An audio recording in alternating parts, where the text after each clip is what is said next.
We begin tonight with the shocking shooting this afternoon at the Holocaust Memorial Museum in Washington, D.C. Authorities say the shooter was James von Brunn, an 88-year-old vocally anti-Semitic white supremacist, an ex-convict who is well known both to the authorities and to those who track the white supremacist movement specifically. He reportedly walked into the museum just before 1 o'clock this afternoon Eastern Time and opened fire in the entryway to the museum. Security guards apparently returned fire and critically injured Mr. von Brunn, but not before a shot of his fatally wounded Stephen Tyrone Johns, a security guard who had worked at the museum for 6 years. Mr. Johns was pronounced dead at a hospital hours after the shooting. James von Brunn has an arrest record and a public paper trail indicative of a dedication to anti-Semitic, anti-government, right-wing extremist causes. He was the proprietor of a website called the Holy Western Empire, which propounded his ideas and conspiracy theories. He self-published a book called Kill the Best Gentiles, the Racialist Guide for the Preservation and Nurture of the White Gene Pool. A typical excerpt is of a character that will be familiar to anyone who's ever spent any time in the dank little Nazi corners of the internet. Forgive me, I will quote from it briefly. Here is the grist underlying the Jews' goal to rule the world, garner its wealth, and enslave the Gentiles. It is the Luciferian credo that is changing the United States into an Illuminati-controlled non-white nation, soon to become part of one mongrel world. And yes, all the "I want to make it obvious that I'm insane" capitalization in that excerpt is as written originally by Mr. von Brunn.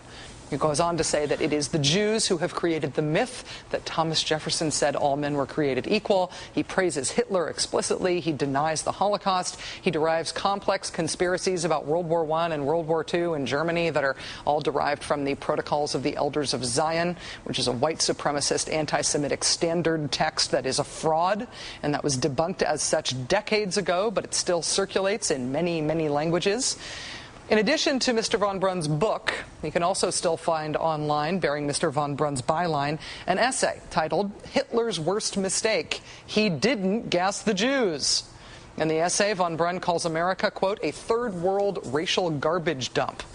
James von Brunn also posted an article last year arguing that then-candidate Barack Obama hadn't provided sufficient documentation to prove that he was born in the United States, and that therefore Obama must have been sent by someone.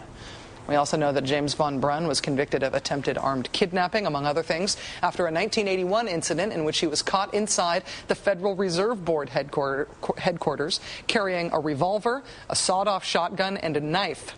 Mr. von Brunn said that he was trying to place members of the Federal Reserve Board under citizen's arrest for treason. In a bio he apparently wrote about himself on his website, he says of that crime, quote, convicted by a Negro jury, Jew-Negro attorneys, and sentenced to prison for 11 years by a Jew judge. A Jew-Negro white court of appeals denied his appeal. Mr. von Brunn ultimately served 6.5 years in prison for that crime. You know, it was just April of this year when the Extremism and Radicalization branch of the Department of Homeland Security's Threat Analysis Division released its report on potential threats from right-wing extremists. This followed a similar group about left-wing extremists, but conservatives nevertheless went nuts over that report. They demanded that it be retracted, which it was, and they demanded that Secretary Janet Napolitano apologize for it, which she did. As recently as last week, Secretary Napolitano was called before the House Homeland Security Committee, and ranking Republican Peter King demanded that she further apologize for that report. Now, within less than 2 weeks, we've seen two fatal shootings in which the prime suspect is quite clearly motivated by extreme right-wing political views, exactly what the report was warning about. Is the overall threat of extreme right-wing violence in America getting worse? Is there a risk that this shooting and that the Dr. George Tiller shooting in Kansas will embolden others who are already on the edge? Joining us now is Mark Weitzman. He's director of the Task Force Against Hate and Terrorism at the Simon Wiesenthal Center. Mr. Weitzman, thank you so much for coming on the show. Thank you for having me here, Rachel. Was James von Brunn at all on your radar before today's shooting? Yes, he was, in the sense that he was a name that we had come across. We had seen his materials online. We had read some of his works, etc. But he was not a high-profile person in the movement. He was not a leader of any particular band. He was 89 years old. 88 years old. He had basically been someone who was crying around for himself. We had links. We had seen him back in the 1980s, for example, appearing on a Holocaust denial website based in Toronto, Canada. So his links have gone back quite a while, but he never really seemed to be a person that was going to create this kind of fuss and do something that would end so tragically. Much like in the abortion rights movement, there are those in not only the Jewish community, but also in other civil rights communities who track these right-wing groups independently, beyond what the government does. Why is that? Well, I think that certainly for us, clearly there's an imperative that came out of the Holocaust, a sense of to know what is going on out there that can pose a threat, that can pose a danger. We take these people very seriously. Even though Van Brun did not appear to be someone with the possibility, potential of violence, the type of activity that we saw today, the lesson of Timothy McVeigh, for example, who prototype of the lone wolf, which is someone who flies below the radar screen, someone who's not well known, and yet precisely because of that has the ability to put together an act, something that we all took very seriously. It really just takes one person who is seriously committed to these kind of ideals and has a propensity or ability to act violently to create a tragedy, as we saw today.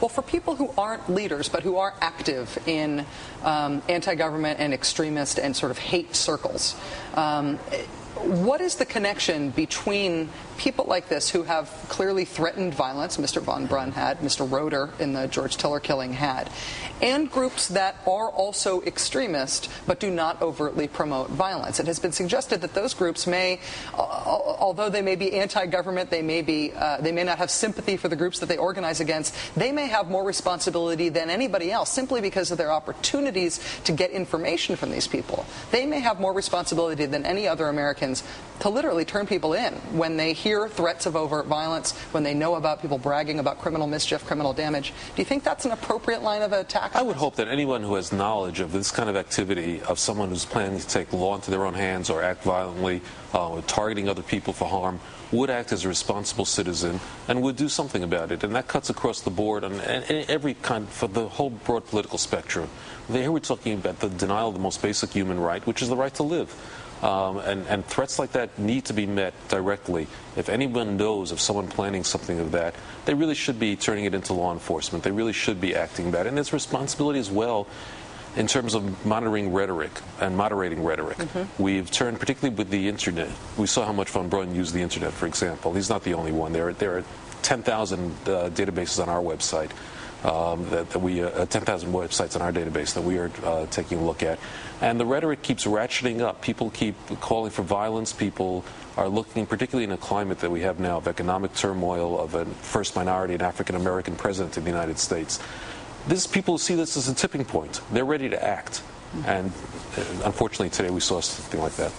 Mark Weitzman, Director of the Task Force Against Hate and Terrorism at the Simon Wiesenthal Center. Thank you for your work and your contributions really to the country for monitoring this stuff, and thanks for joining us tonight to talk about it. And thank you for opening up the discourse on this.